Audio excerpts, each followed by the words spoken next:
हे दोस्तों, welcome to Akash GS classes. मैं हूं Akash sir. I have qualified the army school exam. मैंने असिस्टेंट लोको पायलट का प्री एग्ज़ाम भी क्वालिफाइड किया है। आज हम बात करने वाले हैं आपसे एक इम्पॉर्टेंट आर्टिकल है, एक बहुत ही महत्वपूर्ण अनुच्छेद है भारतीय संविधान का, और उस आर्टिकल का नाम है 123। अनुच्छेद 123 के बारे में हम बात करेंगे विद्यार्थियों। तो अगर हम सामान्य रूप से बात करें, अनुच्छेद 123 जो है इसको हिंदी में अध्यादेश कहा जाता है और इंग्लिश में ऑर्डिनेंस कहा जाता है। ठीक है, हिंदी में याद रखिएगा अध्यादेश कहा जाता है। और ये आर्टिकल काफ़ी पूछा जाता है, जो वनडे एग्ज़ाम होते हैं उनमें बहुत प्रचलित है। तो अध्यादेश को हम इंग्लिश में ऑर्डिनेंस कहते हैं।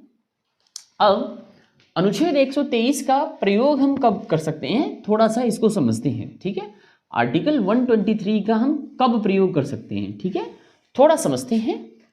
आपने आपातकाल के बारे में तो सुना ही होगा, आपातकाल के बारे में सुना होगा सभी लोगों ने। विद्यार्थियों, आपातकाल का मतलब होता है इमरजेंसी। क्या होता है? इमरजेंसी होती है आपातकाल।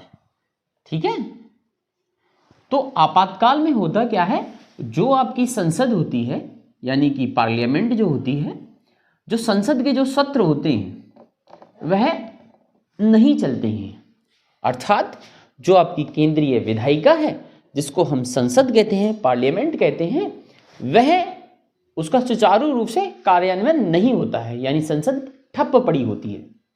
अब ऐसी दिशा में जब इमरजेंसी हो या आपातकाल हो, तो अगर किसी सरकार को कोई कानून बनाने की आवश्यकता पड़ जाए, तो वह कानूनों का किस तरह से निर्माण करेगी या कोई कानून किस तरह से बनाएगी, तो उसके लिए भारतीय संविधान में एक विशेष व्यवस्था की गई है कि जब संसद सत्र में ना हो, तो जो भारतीय सरकार है, और भारतीय सरकार का मतलब है कि वह आर्टिकल 123 का प्रयोग करके कोई भी नया कानून बना सकती है जब संसद सत्र में ना हो। और इसी को विद्यार्थियों हम कहते हैं अध्यादेश कहा जाता है।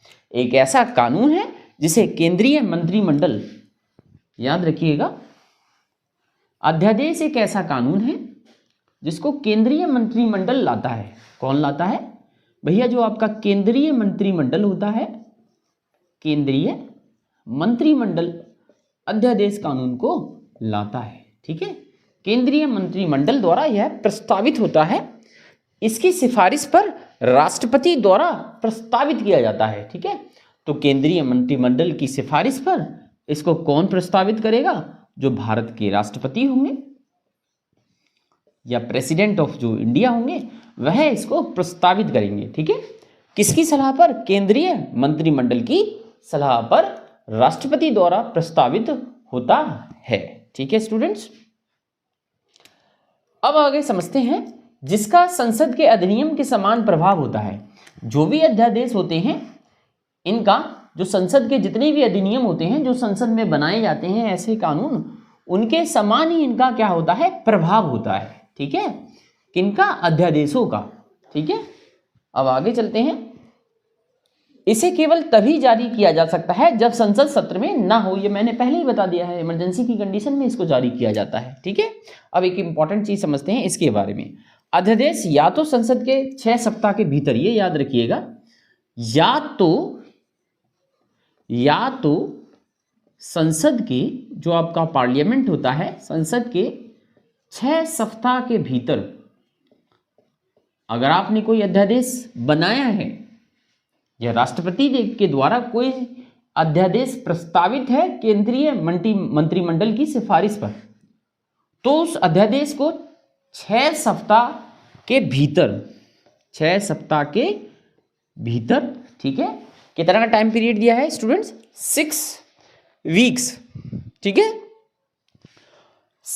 तो अध्यादेश या तो संसद के 6 सप्ताह के भीतर संसद द्वारा उन्हें मंजूर नहीं किए जाने पर, यानी कि अगर 6 सप्ताह हो गया है एक अध्यादेश को लाए हुए, और अगर संसद उसको मंजूर नहीं करती है, यानी जो पार्लियामेंट ऑफ इंडिया है, भारतीय संसद है, वह इसको मंजूर करने से मना कर देती है, तो ऐसा अध्यादेश अपने आप ही निरस्त हो जाता है, ठीक है, खंडित हो जाता है।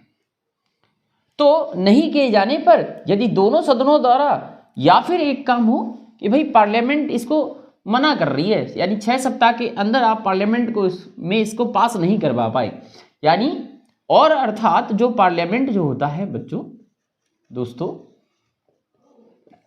जो हमारी संसद होती है उसके 2 सदन होते हैं, एक होता है आपका लोकसभा और दूसरा होता है भाई आपका राज्यसभा। और प्रेसिडेंट इसका यानी राष्ट्रपति इसके एक पार्ट होते हैं। इसको लोअर हाउस भी कह देते हैं,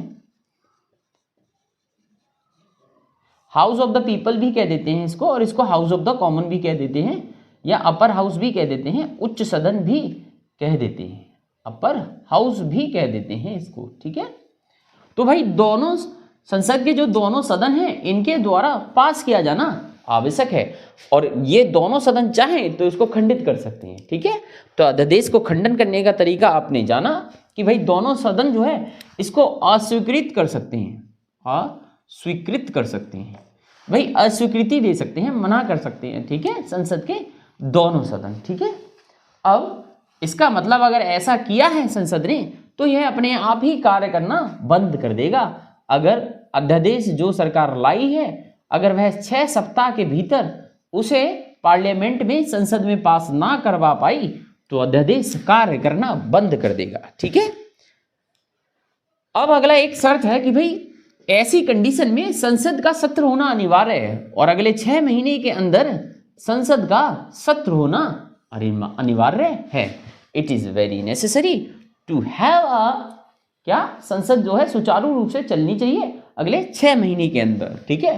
तो आज हमने पढ़ा आर्टिकल 123 अनुच्छेद 123 जिसको हिंदी में अध्यादेश कहते हैं और इंग्लिश में ऑर्डिनेंस कहते हैं। आपको ये कैसा लगा आप बताइएगा।